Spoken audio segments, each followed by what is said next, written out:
Arun, welcome to Bloomberg Quint. You're joining us on the special broadcast where we are bringing to you an interview with Mr. Hemant Kanoria, the chairman of SREI Infrastructure Finance Limited.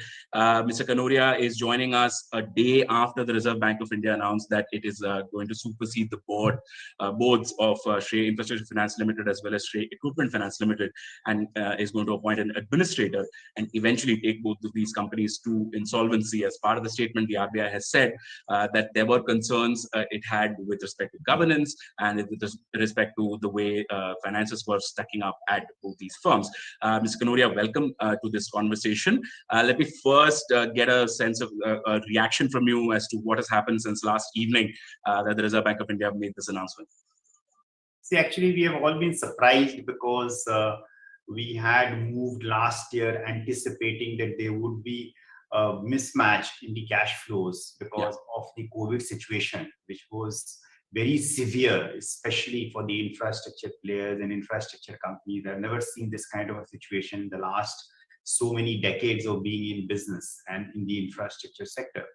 So because of that and because of certain guidelines which came in to announce moratorium to the clients and refinancing, and which was rightly done, because if it was not announced by RBI, it could have affected the companies even worse. So that is the reason it was good. But unfortunately, because it did not cover NBFCs, and we saw, so the board in all its wisdom took a decision that the only option for us was to file for Section 230 of the Companies Act, not an IBC in the NCLT, which allows a restructuring of the debt, and which will be in alignment to the cash flow of the company. And that is the reason why we made that application in October last year, and where we requested the bankers in that application that this is how we have a payment condition, which would be over a period of 10 years that we'll make the entire payment with interest. And at that time, there were no dues and overdues also in the account. We made that proposition, but I think that that was a wrong move on our side in retrospect, because the bankers got irritated with that why did we move to the court? It was, we had done it with the right intention to pay to everyone. And then after that, when in November, the bankers froze the cash flow, etc. After that, again, in December, we have to there was no room for you to go back on that decision. I mean, you could have gone to court and said that we don't want to pursue this anymore, right? No, because you see that what had happened was that in the meantime, because the accounts had got taken over by the banks, so for the other creditors also we had to file the scheme. And that was the only way that we could bring, because we had bondholders, ECB holders, retail bondholders, and we wanted to see that everyone is paid over a period of time in a structured manner. So there was no other scope for us but to, and also what we had done, we thought that it was a very benign kind of, the order was also saying that if the scheme is not accepted by the creditors, they could modify it. So we thought that it was, it was open-ended, and the creditors, if they do not accept what we have proposed, they will do it. So we went with full good intentions of paying to all the creditors, because last 32 years we have never delayed or defaulted. So I buy that, sir. But my question is with respect to what is now coming up next, because now the RBI has taken control through the administrator. They are going to go to IBC. They've stated that very clearly. As promoters, is there an option? Is there a legal challenge that you could probably mount against this decision? See, basically, we are trying to work out with the RBI. We were never at loggerheads with the RBI or with the banks, because we appreciate the fact that we have been getting the support of the banks in the last 32 years, and that is why the company has been growing. And it cannot grow without the support of the bankers. So, and also from the RBI's perspective, whatever their guidelines have been coming from time to time, because as you can understand that when NBFC started off in 1989, RBI did not have any guidelines, and gradually NBFC guidelines came out, and it became more and more aligned in the last 3-4 years to the bank's guidelines. So therefore, as NBFCs, we had to follow the NBFC always had. So we always had the flexibility of structuring the finance in a manner, because we were lending to people like the contractors. I still remember that they didn't have balance sheets. They didn't have, so we had to lend against the asset, we had to lend against the cash flow. So it was primarily all structured finance, which came to an end because, it is because RBI came out with guidelines, and I'm not saying that was wrong, because they had to also align to whatever were the market conditions. And we were also aligning ourselves, but there's always a time gap that because whatever we have done in infrastructure financing, we have to undo it. And so we were focusing more on the equipment financing and gradually reducing our book on the project financing side and structured finance. But it takes time. In the meantime, what would be the rough breakup between the two as things stand today? So it would be about 50-50. So which would be on the, because earlier it was very large. So we had almost about 28,000 crore of infrastructure financing book in 2014-15. So gradually we have brought it down. But you see that infrastructure financing, it takes a long time to also bring it down. We had asked our clients to refinance. It's structured finance. Therefore, many times you get interest of only 1% initially because the cash flow is not there. And gradually as the cash flow comes in, then you keep on increasing your amount. So in a structured finance, those kind of mismatches can happen. And because otherwise we were managing it well. With COVID, it just got accentuated. And that was the reason why we went to the court to get a solution. So what the position of the book now would be, what approximately? So basically at present, we have about 30,000 crore of liability total.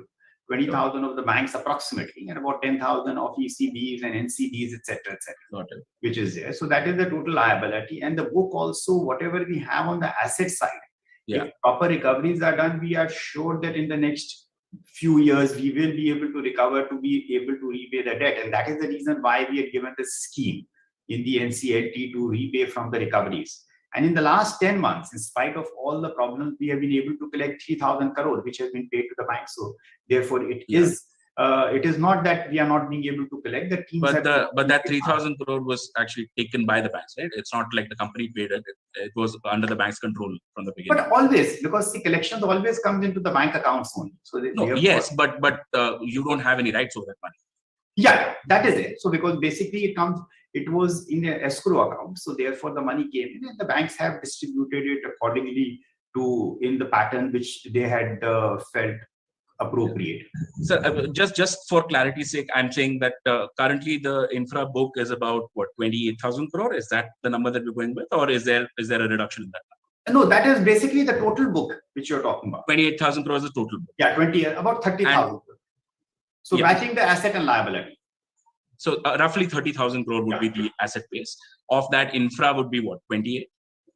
No, infra about 50%. 50% of that. So about roughly 15,000 crore is infra and 15,000 crores on the equipment finance side. That's what the number they're going. Okay, fair enough. So another question that I wanted to ask you. So this process of NCLT, Section 230, looking for a buyer, all of these things have been going on since at least October last year. It's been 12 months now, effectively. It's not like any of these things have actually closed. There have been considerable delays that have taken place. From a lender's perspective and from a regulator's perspective, is taking over and going to insolvency not the best available option to them? I think that basically you see that when the investors are also come, whatever processes had to be followed for fit and proper, the board approval, etc., was given. But the investors asked for a restructuring on the debt side, realignment of the debt, because that would be a condition for anyone to put in the money. Unfortunately, because the banks have, they were a little irritated of the fact that we had gone to the court. So that is the reason why. But the bidder has nothing to do with that. The bidder is an outside party. Yeah, so the bidder, you are absolutely right. So bidder is an outside one. So he says that, I need to sit with the bankers and do a realignment to know that when I'm putting in the money, so how much of money that I have to pay in how many years? Because otherwise, why should I put in fresh money? So it had become like a chicken and egg situation. So I think that maybe because of that, it has got delayed in the last 3-4 months, because once the fit and proper, etc., was also being processed. And because the delay was happening, so it may have triggered off with RBI that, it is taking time, and let us go through the IBC process. Because the only thing which we feel that in IBC, if it was through Section 230, now also I don't know whether it is possible or not. Under Section 230, it gives the company the operational flexibility, and at the same time, the lenders can be paid, and they don't need to take a haircut. Through an IBC, when you run a process, then there may be a haircut. So we, as shareholders and as promoters, we always had wanted the banks or creditors do not take a haircut. They can get their full payment. There may be a little delay in the payment. I'm not saying that, there may not be delays in the payment. And because our contractual dues are also quite large, so therefore there may have been certain delays in the payment and which could have been aligned. So therefore it is vis-a-vis under the NCLT getting full payment, and in IBC we do not know. So therefore it is uncharted course from the perspective of the bidders applying and how much they will be applying for. Let me come to the other side of the RBI statement where they mentioned governance concerns. Now, as part of their special audit, the Reserve Bank of India said that there were certain probable related party transactions which they have highlighted to you, which you then disclosed to the market. It's about 8,500 odd crore. There was also some provisioning requirement that the Reserve Bank had. They said that you need to step up on that provisioning, which you did. I'm just trying to understand if there are governance concerns which go beyond payment and repayment, then what is the option? Because Section 230 or a bidder does not really solve that. No, but you see that basically that is why the special audit was done. The forensic audit is being done by the bankers. So, there has been no diversion of the money. And the lending which has been done, whether now it is being called as related party or connected party, the company has followed the rules and systems and processes. So therefore, there is related party definition in Companies Act, Ind AS, which has been followed. There is no connected party definition which is there. So whereas these particular funds have not been diverted anywhere, when we do the funding, it is through a structured finance. So you create SPVs where you do the funding. Because the advantage with that is, let us suppose the main company goes into any kind of a problem when we are lending into infrastructure.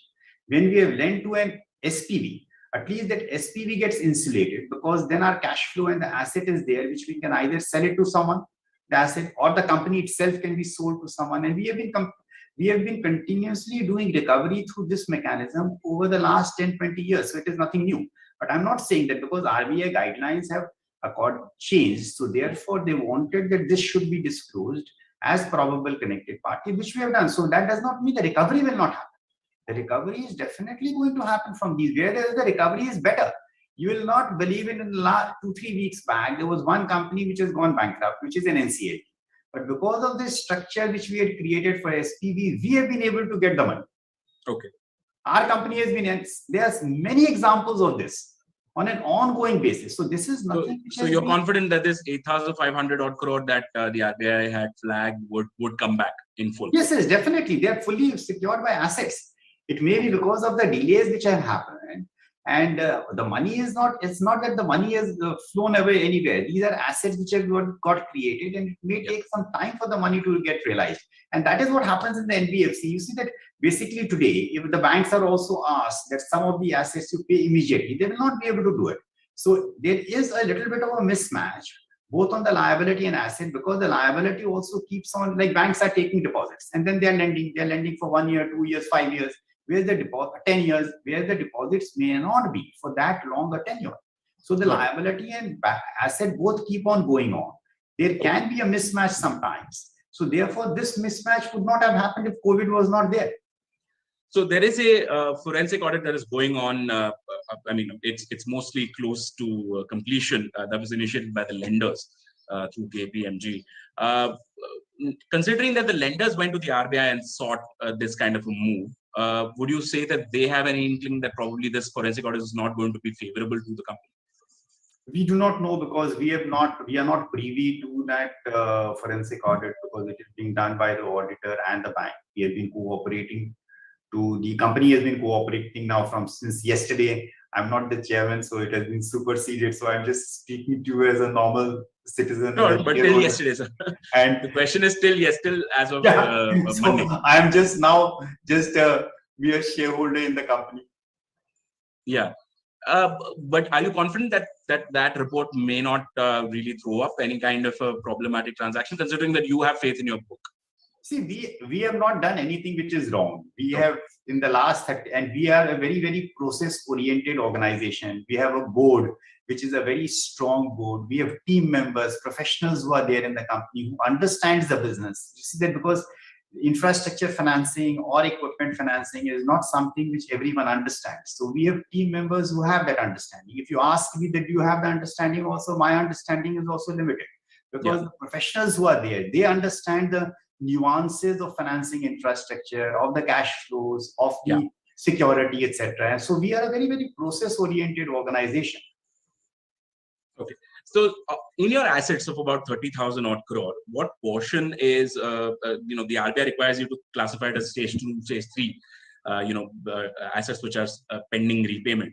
What portion of that would be in these two buckets, sir?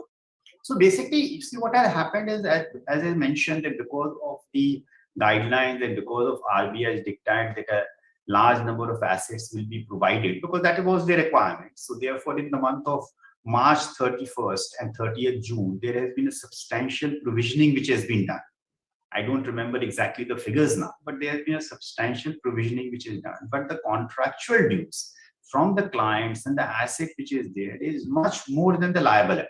So if it is structured well, the realization, the contractual dues from the clients is almost about 55 to 60,000 crore is the contractual due. So that is what we are supposed to get against a liability of 30,000 crore. So therefore, and I'm taking into account that, but you see that it has to be done in a structured manner where you are in a position to support the client. If you want to just pull the plug from the client will die and he will not be in a position to pay. So therefore, the policy of SREI has always been in the last 32 years to support the clients so that they are in a position to pay. Because so when you say support, you mean provide more money to these people? No. Many times we do provide more money if they get stuck up. Many times, because we just see that the project keeps on going on. Because if it goes on, then only it is an advantage. Okay. So to your mind, as now, at least for the foreseeable future, till this insolvency process gets completed, a set of people are going to run the company who have not really been running the company for the 32 years that you have. What would be the best way to handle this situation? And you already were looking for buyers, so that process gets concluded through IBC. What would a buyer be looking at to purchase from these two entities? Basically, from our end, from our perspective, we have been very clear and we have told RBI for the last 1 year that if a buyer comes, takes over the entire company, we have no problem. We want the company to be safe. The company should be running because it has contributed to the infrastructure sector in a big way in the last 32 years. It will be sad to see the company die, whether we are there or not.